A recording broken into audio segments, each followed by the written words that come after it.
When I was a kid, one of those moments that I cherished a lot was when my parents bought me a new bag for the beginning of the new school year. I was looking forward to the newer and more numerous books that I could carry in it, and it also fed my curiosity about the future where some of my older friends were living and seemed so comfortable with. My old bag was already too familiar to me. I knew everything about it, how many books it could carry, all the places where it was consumed, and all the parts that it was hurting me when I was carrying it around. Today, my old bag, whose limitations I got to know very well in the past 15 months of using it, is my EOS 500D. It's my first camera ever and I love it, but it started to get in the way of my progress towards more professional photo and video creations for the future. Its numerous limitations, like the lack of a flip screen, the 15 megapixels cropped sensor, the very bad low light capabilities, the lack of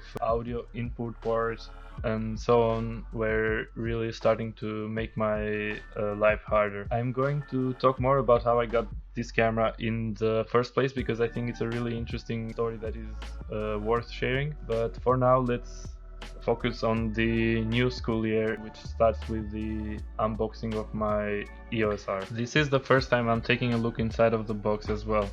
But I know that the lens is not there because it came with its own box. The first thing to see is the product serial number card, which helps you identify your product. Then we have the user's manual, which is translated into 26 languages. This is the charger for the EOS R's battery. It only charges one battery at a time. Then we have the LP-E6N battery. This is the charger's cable.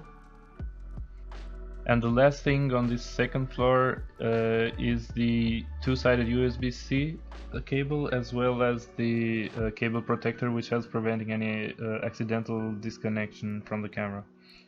Taking this plastic divider out, we see the shoulder strap with EOS R riding on it. And now finally we've come to the camera body.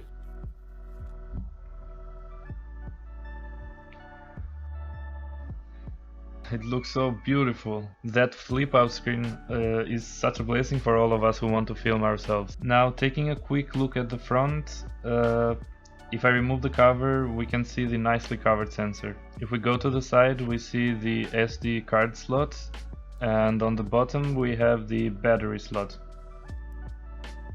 I tried turning it on, but the battery was of course not charged.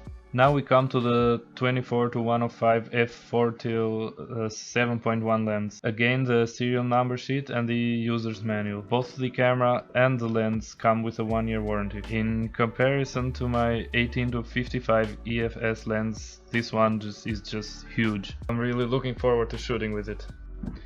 So after the battery charged for a little bit, I went through the menus and saw what's in there. I saw the different focusing options and try to configure the control rings and everything for a while. However, there is one thing that I haven't done yet, and that is take one picture with this camera. If you want to join me in that journey and taking that first picture, just make sure you subscribe to the channel. A like and a comment would always be highly appreciated.